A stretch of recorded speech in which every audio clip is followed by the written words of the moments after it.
This has to be one of the toughest projects I've had to work on in a long time. This mower used to belong to a good friend of mine, but they gave up on it when a mysterious problem showed up after stopping for a quick break. Now, I'm all for a quick fix to get a mower back up and running, but sometimes you get tired of those kinds of repairs. But this project is not going to be one of those, and instead, it's going to be a real nightmare. In today's video, we're going to be looking at this Toro lawnmower. And the problem is that it does start, but it will not get to full speed and instead kind of chugs along like a motorcycle with a cam in it. Now, if you've seen these shorter videos where I talk about all its problems, you already know what the answer is. But if you don't know, we're going to do all the diagnostic work on it to show you all the clues that we find on this one. But before we go too far, we want to find all the stickers we can. That way we'll have all the information we need to order the right parts. Just remember that if you need parts for the engine, the stickers you'll be looking at are on the engine, while the information you need for the rest of the mower will be on the mowing deck. I know that sounds kind of obvious, but believe me, when it's really hot outside, it's easy to make this mistake. For those of you who are asking, the oil is full, but it's not over the line. Also, the gasoline is fresh with no ethanol and no water. Lastly, the engine will not start with the air filter in place, meaning any slight restriction in the airflow through the carb will affect it.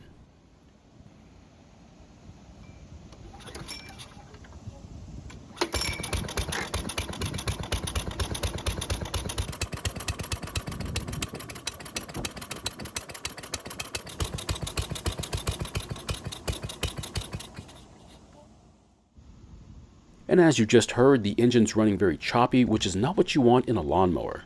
Some of the viewers were concerned about the condition of the fuel lines and the carb, but I will let you know that both are brand new and working just like they should be. The spark plug is also brand new and also from a brand name as well, and we'll inspect the flywheel key later on to ensure the ignition timing is correct. Some of the viewers have also mentioned that the choke might be stuck and causing the engine to chug, which is very possible, so we're going to bypass it and see what happens.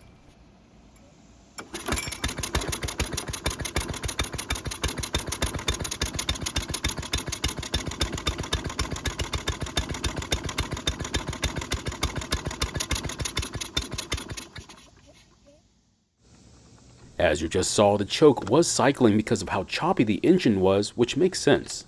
However, even with the choke in the off position, the engine speed didn't improve like it should have, meaning the choke is not the problem either.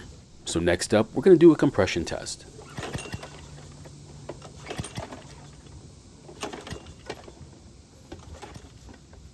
So the reading is just shy of 95 psi, which is quite honestly too high when using the pull rope for the test.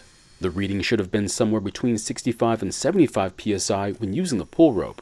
But because this engine has a compression release, we won't be able to get an accurate reading unless we can spin the engine over faster. And to do that, we need to get access to the flywheel nut on top of the engine so we can use a drill instead of the rope.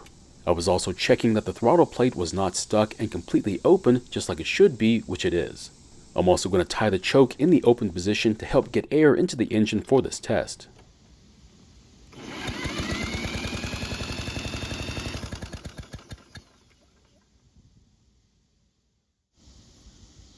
Now what's strange is that the reading is only slightly more than our first test, which is not right. And it was at this point that I began to think that there was something wrong with the valves. And while we're here, we might as well check the key in the flywheel and see if it's been sheared. But if we take a closer look, you're going to see that the key is in perfect condition, which means the ignition timing is working just like it should be. And since the key is in perfect condition, we'll then put the starter cup back onto the engine and then move on to the valves. Now before we take the cylinder head off, I'd like to look at the valve springs and lifters under the breather assembly, which is right behind the muffler.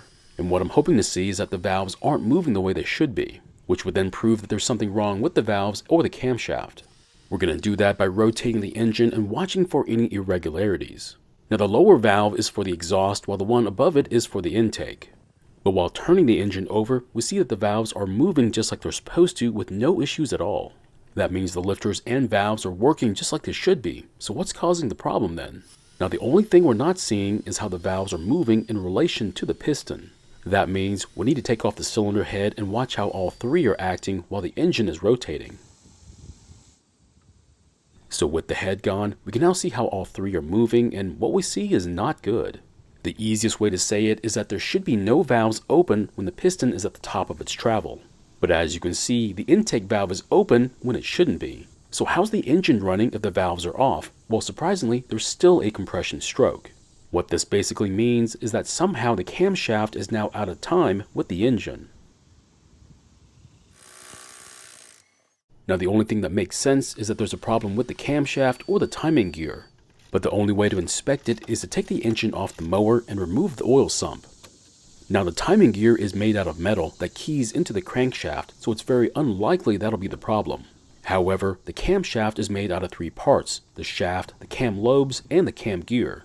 The shaft is made out of metal while the other 2 aren't, and when you see it, it'll make sense. So right now, I'm taking off a bunch of extra parts off the engine, and the main reason why is because I don't want to break them while working on the engine. Now you're welcome to leave them on there, however, if you break them, that'll just add to the cost of repairing this engine. And finally, we can remove all the bolts holding the oil sump to the block. But it's not going to want to come off on its own, and you'll need to persuade it a bit. Now try not to use a hammer on it if possible, and definitely don't pry on the sump if it doesn't come off. So here's the timing gear, but there's no damage to it, which means the problem is probably with the camshaft. And what we see now starts to make sense. As you can tell, the compression release mechanism is damaged, but how did that happen? Well, the only way that can happen is if the cam gear somehow rotated on the shaft. So here's a spare camshaft from a similar engine, and as you can tell, the arms for the compression release are on either side of a spoke for the cam gear. Now the cool part is that we can compare these two and figure out if we can save this camshaft. And what you're going to notice are that the lobes on the bad one are almost 180 degrees off from the known good one. So I'm just going to put the camshaft loosely into a vise, that way I can rotate the gear to where it should be. Next, I'm going to bend the arms on the compression release so they're going to be straight again. However, this metal is very brittle and most likely just break off. And because of that fact, I will not be able to reuse this camshaft, plus there's no way to ensure that it won't spin again either. So what are we going to do then? Buy a new camshaft? Not at all. Instead, we're going to use the spare one. Yes, there is a bit of rust on it, but it's still in better shape than the one that was damaged. We'll then rotate the engine so that the timing marks on the timing gear and the cam gear will be able to line up. So after facing it in the general direction, I'll then apply some oil to the camshaft support in the block along with the lifters. But you're welcome to do whatever you feel like. I'm just trying to keep the camshaft from experiencing a dry startup. We'll then drop in the camshaft, and yes, I applied even more oil to it as well. Just make sure these marks are lined up, otherwise the engine might not start. Next, we're going to rotate the engine again so we can see how the valves are working in relation to the piston. And this is exactly how they should be working with a good camshaft. That means we can finally put the engine back together, starting with the oil slinger followed by the sump gasket.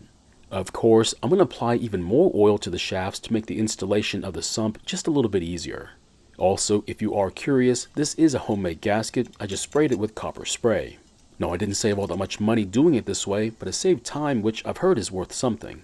Don't forget to line up the end of the governor against this arm because it'll make the installation of the sump much easier. Then carefully install the sump, making sure it seats against the block. Otherwise, if it binds up, you could break something when tightening the bolts down. Now don't worry, I'm going to use a torque wrench later on once I run these bolts down. I'm also going to reuse the head gasket, and the reason why is because it wasn't damaged. But if it was slightly damaged, then yes, I would have replaced it, and luckily these are still very affordable. I also plan on torquing these bolts down as well, however, it'll be a lot easier once it's back on the mower. Now because of time, I'm going to abbreviate the installation process just a bit, but I'm still going to touch all the bases. If you ever find yourself in a situation like this, there's nothing wrong with making detailed notes or better yet, filming the process. It's going to help out when you start to put everything back on, at least compared to not having anything at all. Now I do have to say this was a lot of work, but surprisingly, there weren't any real issues I had to deal with. No broken bolts, no stuck blade adapters, and we didn't even lose any parts. Now because of scheduling and the weather, this project took days from start to finish, so it was quite the commitment. But to be honest, it was quite the change from the typical carb servicing and replacements. But if this happens to you, you're probably not going to find this project all that fun or exciting, and it's understandable. I'm also going to have to point out all the corners I cut on this project because it affects the final cost. The camshaft was the most expensive item that I skimped on by using a used part. But if I bought a new one, the camshaft would have been around $62, which is very expensive considering this is a lawnmower and not a car. The other parts that I made or reused were the head gasket, which is only $5 new, and the sump gasket, which was also $5. So all in all, I saved $72 on this project, and considering I got this mower for free, I'd say the investment in time was well worth it.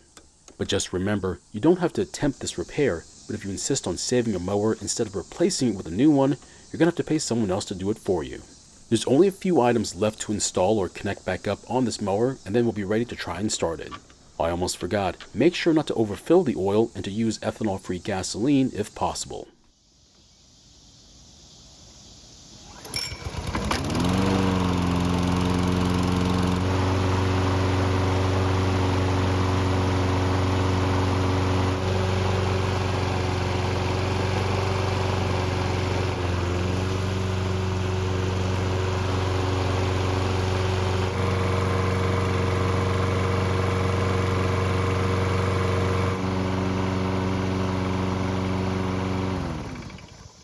So it's been running for about 10 minutes and the engine should be good and hot. Let's see how it starts back up.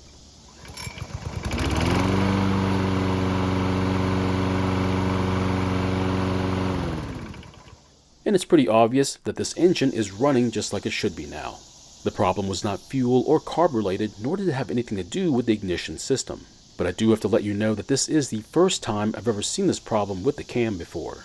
And to be honest, I hope it's the only time too. Plastic or composite parts have their place, but I just wish they weren't inside the engine. So my question is, what's your opinion on plastic or non-metal parts inside the engine? I'm not big on them, but if I had my choice, I'd rather not see them in there. Thank you for watching. I really do appreciate your time here. Please feel free to ask me any questions about this project or about your own projects, and I hope to see you in the next video.